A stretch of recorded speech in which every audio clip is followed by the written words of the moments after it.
walls of blackened cloud lays an island of fertile land.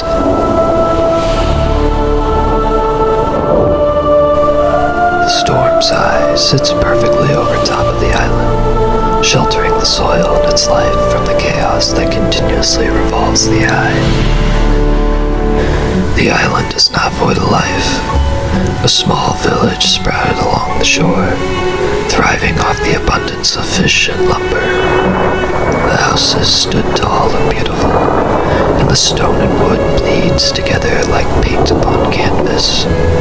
The windows, however, they lack material, and the wind blows calmly through the houses, bringing the drapes and loose linen to life. This was specifically true in the house on the furthest village border. It was here that a child lived by the name of Fall. Fall did not live in the house alone. Many brothers and sisters accompanied him. They helped to guide Fall, to teach him how to live, and together they would fish, build, and serve the village. At night they would learn the stars, and they would name the animals that rose with the call of the moon. Fall connected to the animals in this way. The moon called him to thought the same way it called the crickets to sing, or the owls to fly. He loved the moon, and when it was full, he would bask in its light, and when it was new, he would endure the darkness of the forest in anticipation of her return. Fall was indeed happy. The ocean surrounding the island was relentless and unforgiving, which made fishing an incredibly deadly line of work. This was the poor man's job. Fall's siblings had no choice but to sacrifice themselves to this line of work. Slowly the sea took them, one by one. First a sister, then a brother, then another brother, one by one. To Fall the eye was closing, and with each death, the boat that Fall fished off of began to stench of depression. The bow's sharp teeth and the wind flowing through the sail was nothing more than an icy breath of isolation creeping up on him.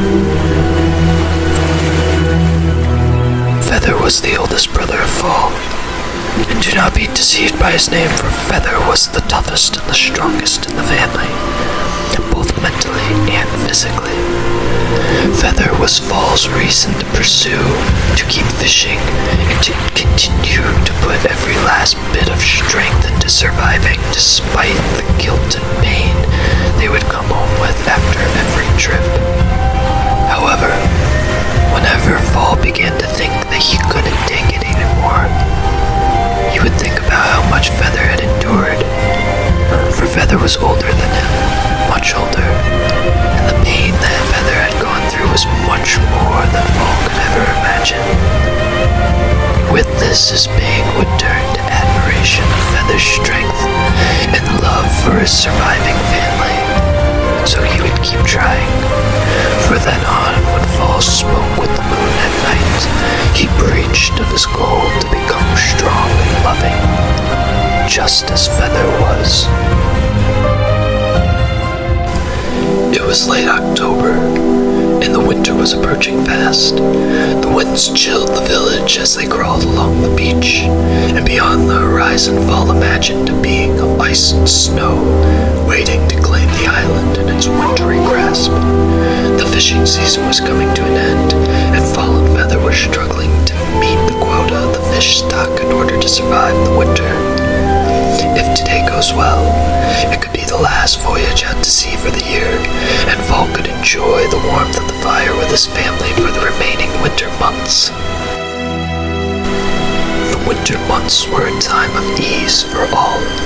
The food is rationed, but enjoyed even without a day's labor. Perhaps it was the mask that was Fall's favorite part, the tradition in which the village celebrates total equality through the eyes of a mask. How beautiful the mask was! It consisted of a polished, mirrored tin, perfectly smooth in a spherical finish. Each mask was crafted to perfection by the cousin of the moon, a woman who stayed within the face of the town hall's clock tower. She has never been seen, and it's a debate whether or not she even exists. But regardless of if she exists or not, her purpose remains the same. She is the symbol of pure beauty and perfection. She gives hope and holds the responsibility of whether or not the village is just surviving or if they are living. To work and to eat keeps everyone alive. But what is the worth of survival if it only ensures the continuation of misery? For what reason should anyone strive to progress, to sacrifice for others when it has already been ensured that anyone you help will eventually die, and your help just prolong their fate? It is the cousin of the moon who proves this philosophy false. She became a symbol of logic by being optimistic, despite most thinking that pessimism is more realistic, more logical. Beauty, love, this is the only motivation to survive, and with this you can also live. This is not to be confused with joy, for love is not only an emotion, or at least not just one. Love is miserable, and emotionally it takes just as much of a toll on the psyche as labor does on the body. But just as labor strengthens the body, love strengthens the mind, or even the soul if such exist. Paul could not deny the existence of a soul, even if he couldn't bring himself to believe it. He thought if he continued to observe the perfection of his mask, to admire the idea of a soul, he could manifest its existence if it doesn't. It was the only way he could keep his family alive. This was the only way he could stay alive. So as he walks to his boat, hopefully for the last time this year, he dreamed of wearing his mask every full moon this winter. Feather then pulled Fall from the corner of the room and began to rally all of the children together to go outside and walk towards the boat. "Come on now," he said to Fall. "Don't keep me waiting." Feather had always been Fall's biggest support from the very beginning. Together the two walked through the open farmland. They giggled, and Feather reminisced on old memories. Fall then jumped up onto Feather's shoulders, teasing and laughing at him, and Feather tossed him around as if he weighed nothing, just like old times. Together, with Fall up on Feather's shoulders, they walked to the docks. The boat calmly bumped against the dock as Fall strolled up to it. He had a good feeling about today. The wind was blowing at the perfect speed to fill the sails, and the waves' rhythmic roll would rock the boat like a lullaby. So much anticipation filled the heart of Fall. He was excited to sail on such a nice day, but even more so, to come home with loads of fish from a successful run. After releasing the lines and pushing off the dock, Fall and his family were off. Once in harbor, they hoisted the jib and caught wind, already pulling them at a decent speed through the water. Feather stood at the stern and looked out along the horizon in a blank yet peaceful gaze. Feather's ability to enjoy simplicities came natural to him, and he never thought much of that. It was just his personality, it wasn't a skill he had learned. As Feather stared out miles over the empty sea, he admired the power of the everlasting hurricane.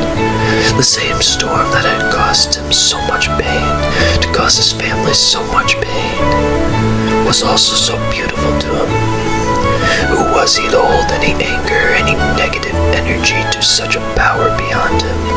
The storm didn't decide to take the lives of his brothers and sisters. It simply existed in its eternal power. Despite his large stature, Feather felt so small next to the storm. But once again, he was able to find peace in this. To To know that there was a power greater than him offered an everlasting competition, a bar that would never be reached. That wasn't even the best part of their size difference. Feather also believed that the storm was merciful, that it wanted him to live, that it would change the winds at just the right time of danger in order to let Feather live. The storm's great power could crush him so easily, it only made sense that there was a current, a wind, or a wave that would work in his favor. He was not meant to die, and the storm would keep him alive until it was time. And with the storm's great power, it would for sure be the right time. Feather loved the storm, and he forgave himself for every time he had looked upon the black clouds in sorrow. Feather's concentration was broken when he noticed that Fall was standing next to him, also staring at the horizon. Fall's expressions were one of withdrawn sorrow. His head was tilted down and forward, and he glared out towards the storm through a tensed brow as his eyes shimmered of tears. His jaw quivered, and the muscles in his cheeks flared and relaxed. Feather always thought that Fall's expression spoke louder than any words possibly could, which was necessary considering that Fall almost never spoke. He would only take orders. Feather knelt down beside Fall to become eye level and attempt to comfort him, knowing that he was grieving over the loss of so many loved ones. He began to tell Fall a story. For two souls watch the sunset from opposing sides of a lake. The moon rises behind, tying the souls together with but a reflection of the lost sun. Once together, now apart, a reflection is all that remains throughout the night. But none shall fret, for both know of the same moonlight, and it's hoped that soon over the lake the sun will ascend, and the two souls will be united again. After telling the story, Feather paused and waited for a moment to see if Fall would process the small parable. After a brief moment, the corners of Fall's mouth turned upward, along with his head, and he walked away. Feather kept his eyes on him for a little bit longer, before finally turning back to look at the sea. He did not know if Fall understood the meaning of the story. Most likely not.